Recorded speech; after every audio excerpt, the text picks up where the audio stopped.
Hello, marketing Menches. Welcome back to part 2 of how to keep your web developer and designer honest and accountable. So before we get started though, of course, I would like to ask you to subscribe to this channel if you haven't already, because you will get shoulder taps and you'll be a part of a really involved marketing group of people who are business owners just like you. It's really nice. And of course, if you have any questions, you can always email me at darren@unetdesign.com.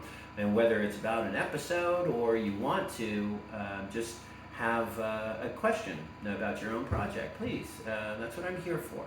So I'm not going to sell you anything. I just am here to help you out. So I do hope that you will take me up on the offer. All right, without further delay, let's go ahead and let's talk about part 2 of how to keep your web developer and designer honest and accountable. All right, so remember at the close of part 1, I said there are 4 things you never, ever, ever, ever, ever want someone to do for you. Well, I'm about to kick that off with what those 4 things are, okay?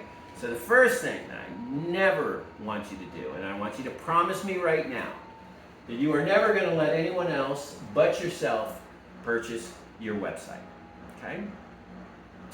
I'm going to get to why. Number 2, never let anyone but yourself purchase and or set up your hosting program. And also number 3, never let anyone else but yourself purchase and or set up your domain. And the last one is, never let anyone else but yourself purchase and or set up your site analytics. Okay, site analytics would set you back. Let's just say your web developer or designer said, "Oh, don't worry about it. I'll put you on my analytics, and then you'll just share on my account. We'll have your site analytics on my account." Okay, but if that relationship sours, okay, the drawback would be, depending on how long that he had your site on with his account, you may have lost a year or 3 years or however many years of analytical information. So that's just gone now, right? Because now that you've severed that relationship, we don't have that site analytics. So that's not as detrimental as the other 3. Now, hosting the website and the domain, absolutely. I can't tell you how many times a business owner has gotten themselves into hot water with a ransom situation because their web developer or designer just decided, you know what, I think I'm going to hold this hostage so you can pay me more, because I really cut my rates just to help you out, and I see my website, my work that I did for you is working so well that now I want $10,000. So if you give me $10,000, I've heard demand as much as $25,000, and I will give you back hosting, your domain, and your website. Thank goodness I was able to help most of these people from being strong-armed by an unethical web developer or designer. But I'm telling you folks, just make sure that you never share, you never put someone else in charge of doing these 4 things for you, and then you should be just fine. But unfortunately, those who haven't had to sometimes walk away from a perfectly good domain, a website, that they put a lot of time and energy into, and they had to restart. So don't do that to yourself. Just make sure that you hold on to those 4 things. You're doing them yourself. Okay? All right, so let's go on and let's talk about key areas that you can negotiate. So let's talk about fees and penalties for a moment. Now this is a sore spot for me, because in my contract, I put myself on the line just like I'm putting my clients on the line for being accountable to the project. So there is nothing wrong with you negotiating the fees and the penalties. So these are going to impact the flow of your project. So it's a great place to start to see how accountable your designer and developer wants to be. So what I say is, if you're going to be charged, let's say 10% or whatever their fee is, if you hold up the project for, some of them say, for 5 consecutive business days or what have you, then you will be charged a certain penalty for doing that. And I think, okay, that's fair, because hey, if I took the project on, certainly I want you to be engaged, dialed into this project to help me get it to the finish line, for sure. But there's times where a web developer or designer may delay the project themselves. And then what's your recourse? Well, I say you should negotiate and say, I'm happy to have that penalty if I delay the project, but I want you to take whatever the fee is. Let's say it's 15%. Then I would want 15% taken off of this phase of the project that I'm going to be paying you for. So this is something that you want to see about negotiating. Now, it doesn't mean that they're going to agree to that. It just shows, though, whether or not your developer or designer is really wanting to be held accountable for their own work. So I would look at that, okay? So see what their reaction is. If they say, nope, sorry, it's a one-sided contract, it's you who's going to pay the penalty, not me, I don't think I'd take that deal. The other thing is you want to create the timeline. So this is an area where you can negotiate delivery dates, edit sessions, how many are you going to have for the project. So, an 8 to 12 page website may require, I don't know, on average 3 edit sessions throughout the entire project. So depending on how intricate, how elaborate your project is, you may want to request more. It's totally a case-by-case thing, but you definitely want to make sure that it is clear that you are expecting edit sessions to be done before a payment is made. Because if you're making the payment before the work has been completed to your satisfaction, you're only opening yourself up to shoddy work, or not holding that developer or designer accountable for what they've done, right? So you want to keep that carrot in front of them, don't you? Yes, of course.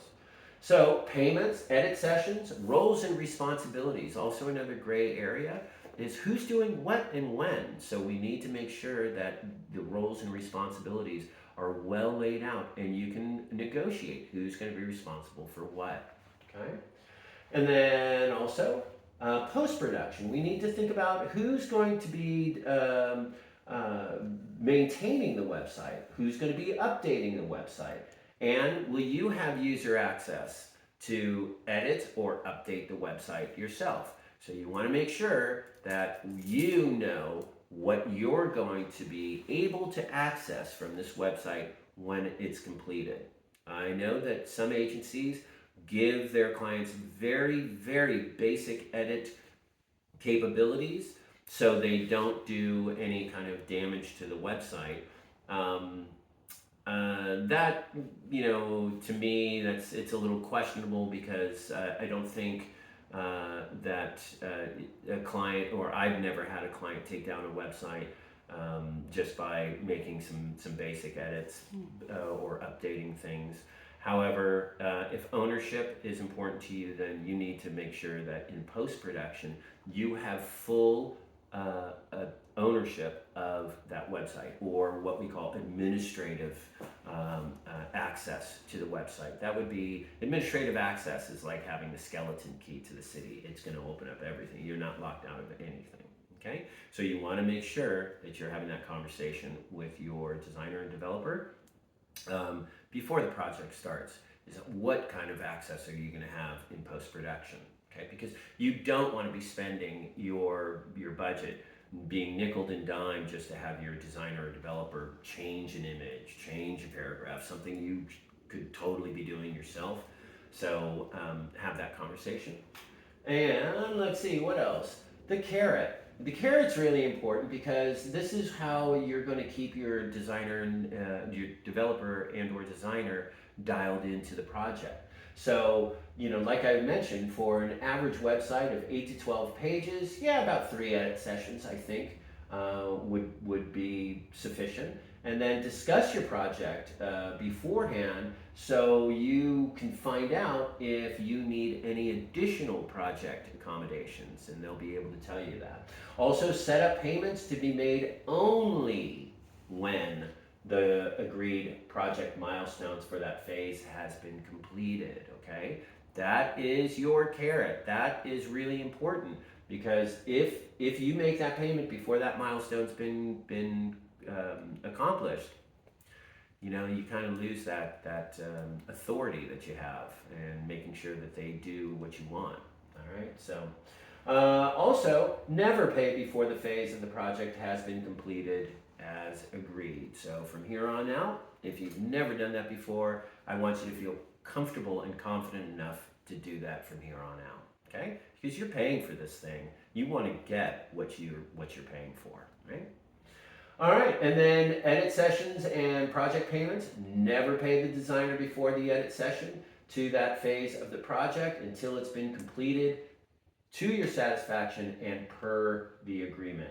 Milestones and payments should be well understood by both parties before signing any agreement.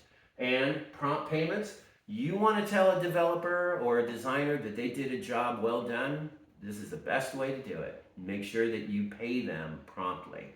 Okay, so when they did the edit sessions to your liking, when they created that milestone for you for the project, make sure that you pay them right away, because that is really a pat on the back to any web developer or designer. They appreciate that. Well, I guess that's the end of it, actually. Wow, part 2 went pretty smoothly. Yeah, everyone behind the camera is like going like this right now. Anyway, I hope you got something from this, and this will certainly allow you to go into your meeting with your developer and or designer with confidence and knowing what you can and cannot ask for. The moral of the story is, folks, have no shame asking any questions, okay? This is your project, this is your money, this is your child, meaning your business is your child, and you want to make sure that the best of hands are working on this project, okay? All right, so if you have any questions about this episode or any episode, please email me at darren@unetisdesign.com. I'd love to hear from you, and please subscribe to the channel if you haven't already, and if you have, thank you so much. If you know of anyone who could benefit from these episodes, by all means, share the Marketing Mensch. I never want to make this a fee-based channel. It's always going to be free to you guys, and I'm always working on episodes that you can use right now to do things for yourself. Because I believe as a business owner, you could be doing all this stuff that I'm presenting to you on your own. But at the very least, if you don't want to do it on your own, then I'm helping you know how to build a village, so you know what's right from wrong.